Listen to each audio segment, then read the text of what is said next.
Students, आज का अपना नेक्स्ट टॉपिक है बेसिक कॉन्सेप्ट के अंदर रासायनिक संयोग के नियम। क्या पढ़ेंगे? रासायनिक संयोग के नियम क्या होते हैं या रासायनिक संयोग का नियम क्या है। तो सबसे पहले अपने पास आता है 1 नंबर द्रव्यमान संरक्षण का नियम। क्या आता है? द्रव्यमान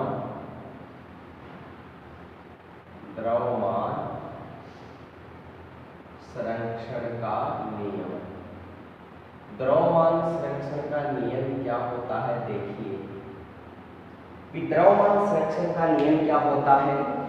द्रव्यमान संरक्षण का नियम होता क्या है, इसको पढ़ने के लिए हम कह सकते हैं कि द्रव्यमान संरक्षण के नियम के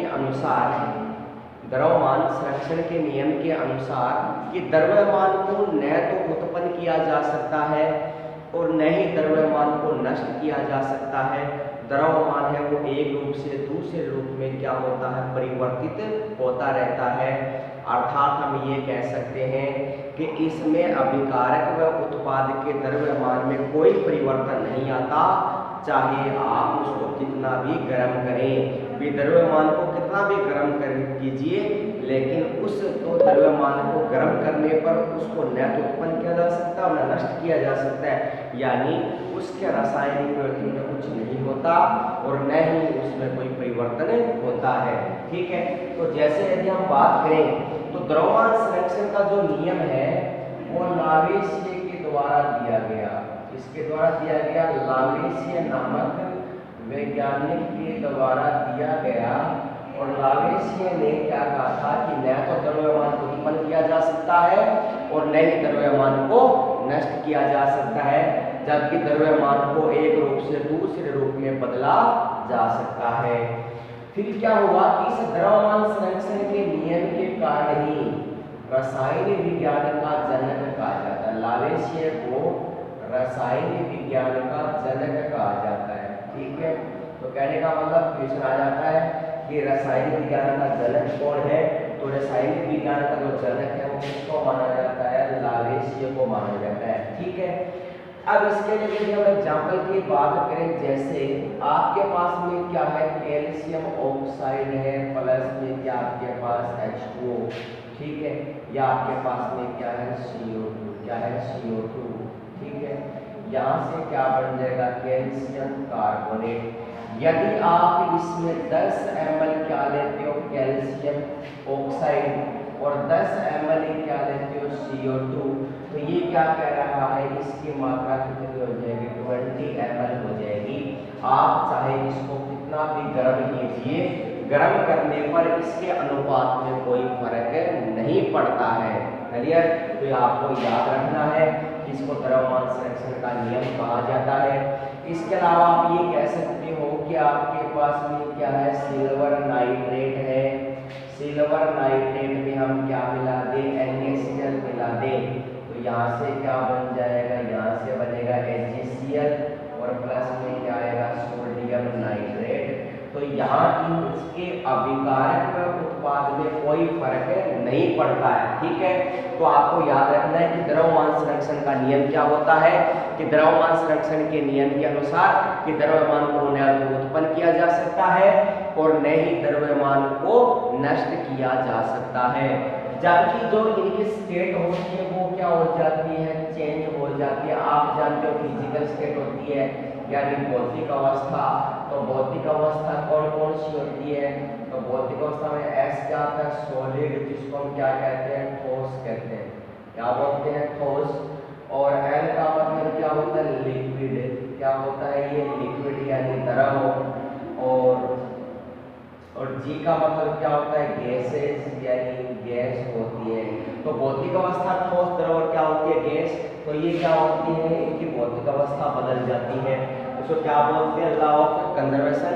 तो कहने का मतलब द्रव्यमान संरक्षण का नियम कि द्रव्यमान संरक्षण का नियम क्या होता है, ये पढ़ेंगे हम। द्रव्यमान संरक्षण का नियम पढ़ेंगे। ठीक है, इसी के साथ अपने एग्जाम्पल देखिए द्रव्यमान संरक्षण के लिए। यदि एग्जाम्पल की बात करें, ये क्या कह रहा है कि यदि हम कैल्शियम कार्बोनेट का विघटन करते हैं तो कैल्शियम ऑक्साइड व CO2 बनते हैं। क्या कैल्शियम ऑक्साइड व CO2 बनते हैं, यदि यदि 10 ग्राम कैल्शियम कार्बोनेट को तोड़ा जाए, यदि 10 ग्राम कैल्शियम कार्बोनेट को तोड़ा जाए तो 4.4 ग्राम कैल्शियम ऑक्साइड बनता है। तो CO2 का द्रव्यमान क्या होगा? तो CO2 का द्रव्यमान क्या होगा? बेस ने ये कहा है कि यदि कैल्शियम कार्बोनेट का विघटन करें तो कैल्शियम ऑक्साइड में क्या बनती है? कैल्शियम कार्बन डाइऑक्साइड बनती है।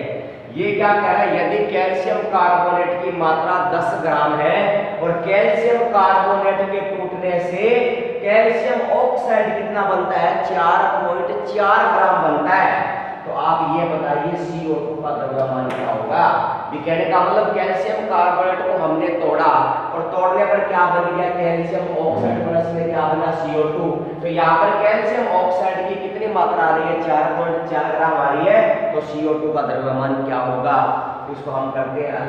आइए देखते हैं, इसको हल करते हैं। तो क्या कहेगा ये कहेगा अभिकारक का द्रव्यमान, अभिकारक का द्रव्यमान बराबर क्या होता है?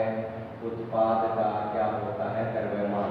ठीक है, तो कैल्शियम कार्बोनेट है CaCO3 को तोड़ेंगे तो क्या बनेगा? कैल्शियम ऑक्साइड प्लस में क्या आएगा? CO2।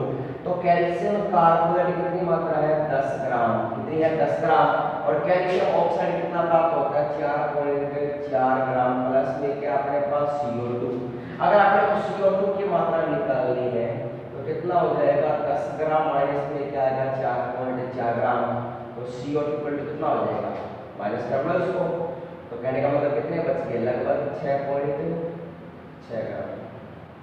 कितना आ गया? 6.6 सॉरी 5.6। तो 5.6 और हो गया इक्वल टू कितना आ गया? तो CO2 की मात्रा कितनी आ जाएगी? 5.6 ग्राम आ जाएगी। तो कहने का मतलब यहाँ से आप किसी भी कंपाउंड का मान निकाल सकते हो। ठीक है, तो ये था द्रव्यमान संरक्षण का नियम। तो द्रव्यमान संरक्षण नियम क्या होता है, इसको एग्जांपल में किस प्रकार करेंगे तो आपको याद है। 2 नंबर टॉपिक अपना स्थिर अनुपात का नियम। स्थिर अनुपात का नियम है वो प्राउस्ट के द्वारा दिया गया। इसके द्वारा दिया गया? प्राउस्ट के द्वारा दिया गया। और प्राउस्ट के नियम के अनुसार क्या है कि किसी यौगिक में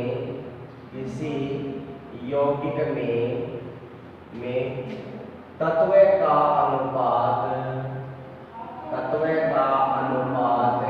स्थिर रहता है। किसी यौगिक में तत्व का अनुपात क्या रहता है? स्थिर रहता है। चाहे यौगिक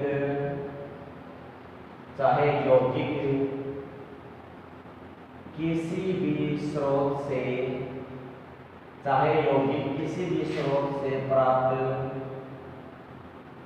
किया गया हो या बनाया गया हो। बी, किसी भी कंपाउंड को या किसी भी यौगिक में बात करें तो कोई भी यौगिक है उस यौगिक में प्रत्येक तत्व का अनुपात क्या होता है? निश्चित होता है।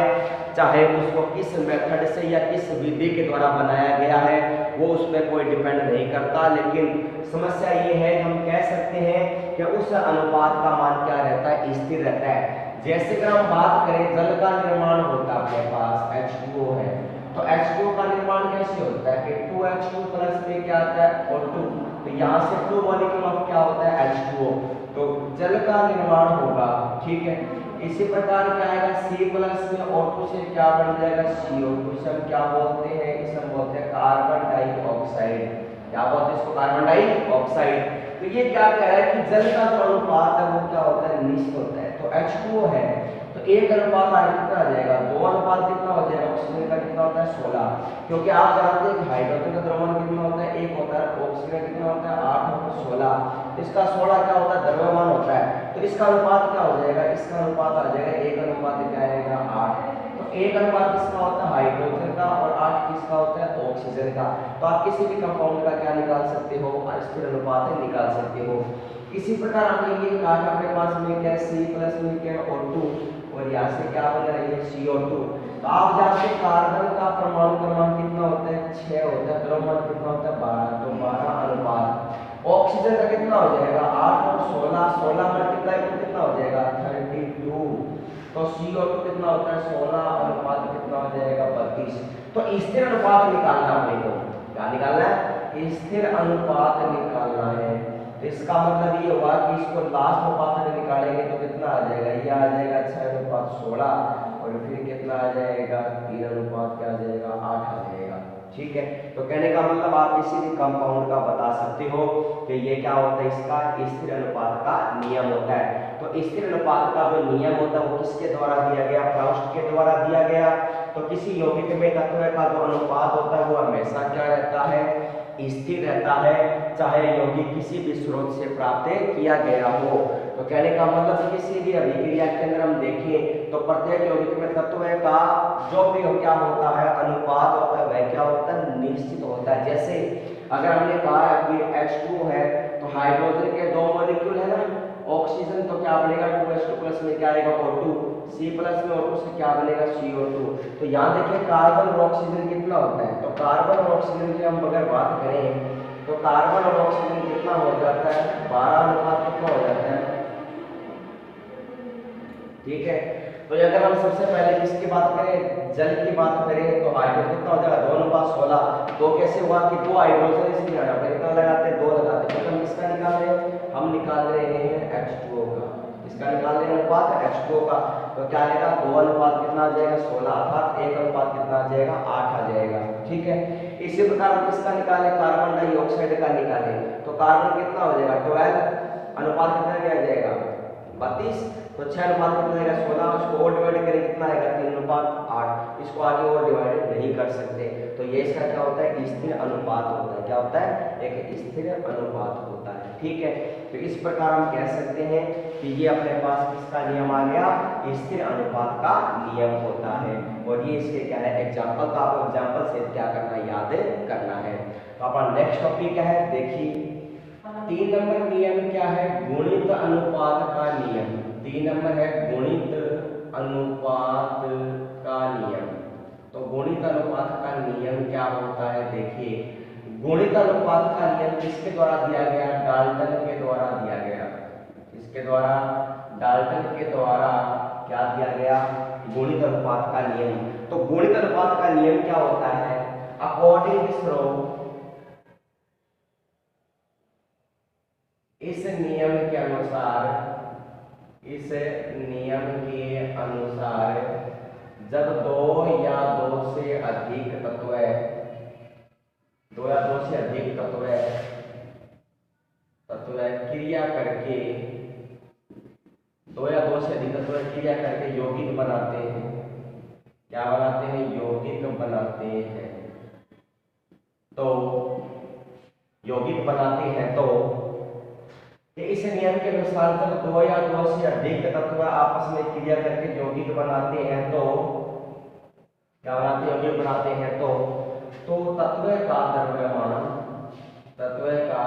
द्रव्यमान दूसरे तत्व के द्रव्यमान से क्या होता है, भिन्न होता है।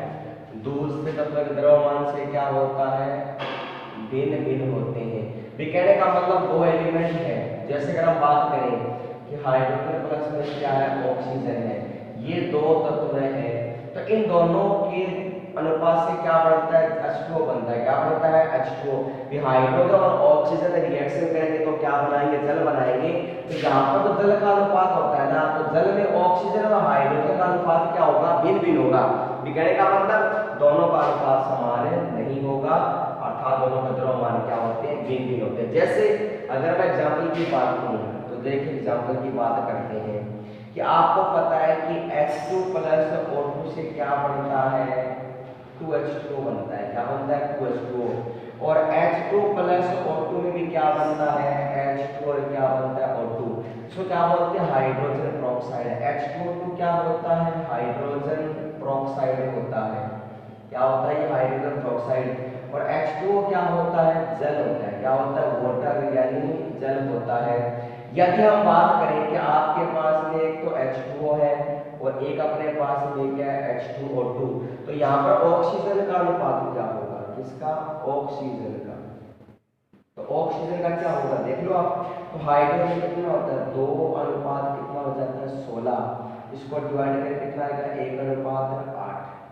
कितना आ जाएगा 1 अनुपात कितना आएगा 8 आएगा। अगर H2O2 की बात करें तो कितना आ जाएगा 2 अनुपात कितना हो जाएगा 32। तो 1 अनुपात कितना आएगा 16। क्यों, यहाँ से दुगना क्यों हो गया, क्योंकि ऑक्सीजन के यहाँ कितने मॉलिक्यूल है 2 है ना, इसलिए यहाँ से हमने क्या किया, इसको सरल किया तो क्या आ जाएगा 1 अनुपात क्या आएगा 16। और यहाँ पर कितने हैं H2 ऑक्सीजन कितना है 1 है, तो ऑक्सीजन का अनुपात कितना हो जाएगा 1 अनुपात 8 और इसमें क्या हो जाएगा 1 अनुपात 16। दोनों में ऑक्सीजन है लेकिन दोनों कंपाउंड के अंदर इनका द्रव्यमान क्या होता है, भिन्न भिन्न होता है। दूसरा एग्जांपल देखिए, दूसरे एग्जांपल बात करें अपने तो C+ में क्या है ऑक्सीजन, तो क्या बनता है कार्बन मोनोऑक्साइड। और C+ में O2 से क्या बनता है CO2। तो CO क्या होता है कार्बन मोनोऑक्साइड, CO क्या होता है कार्बन मोनोऑक्साइड, ठीक है। और CO2 क्या होती है, CO2 होती है कार्बन डाइऑक्साइड। CO2 क्या होती है कार्बन डाइऑक्साइड। तो देखिए अपने पास तो C+ में क्या है ऑक्सीजन और C+ में क्या है O2। तो यहाँ से कितना हो जाएगा 12 अनुपात कितना आएगा 16। तो इसको हम क्या करते हैं 4 से डिवाइड कर देंगे, तो 4 12 और 4 × 4 कितना हो जाएगा 16 और 3 अनुपात 4। अगर इसकी बात करें तो कितना आएगा 12 अनुपात कितना आ जाएगा 32। तो यहाँ से कितना हो जाएगा 6 अनुपात 16 और यहाँ पर कितना का 3 अनुपात कितना आ जाएगा 8। तो देखिए यहाँ पर ऑक्सीजन का अनुपात कितना हो रहा है, ऑक्सीजन का अनुपात कितना आ जाएगा, यहाँ पर कितना आएगा 3 अनुपात 8, ठीक है। और यहाँ पर कितना है 3 अनुपात कितना आ जाएगा 4। तो यहाँ पर अपने पास ऑक्सीजन का ये अनुपात दे रखे हैं। तो कहने का मतलब तो ऑक्सीजन का अनुपात किस हिसाब से प्राप्त होता है, तो यहाँ से किसी भी कंपाउंड का क्या निकाल सकते हैं, अनुपात आसानी से ज्ञात कर सकते हैं। तो कहने का मतलब इसे क्या बोलते हैं गुणित अनुपात का नियम कहते हैं, ये डाल्टन के द्वारा दिया गया। और इस नियम के अनुसार क्या होता है कि जब 2 या 2 से अधिक तत्व आपस में संयोग करके यौगिक बनाते हैं तो प्रथम तत्व का जो यौगिक या द्रव्यमान होता है ना वो दूसरे तत्व के द्रव्यमान से क्या होता है भिन्न होता है, यानी समान नहीं होगा। क्योंकि बनने वाले कंपाउंड के अंदर एलिमेंट भी क्या होते हैं भिन्न भिन्न होते हैं, तथा द्रव्यमान भी क्या रहेगा भिन्न भिन्न रहेगा। तो ये अपने पास है गुणित अनुपात का नियम। तो ये बेसिक कॉन्सेप्ट में चल रहा है। इस चैप्टर के 5-6 लेक्चर और भी बाकी है, वो पढ़ते रहिए साथ में। तब तक के लिए धन्यवाद।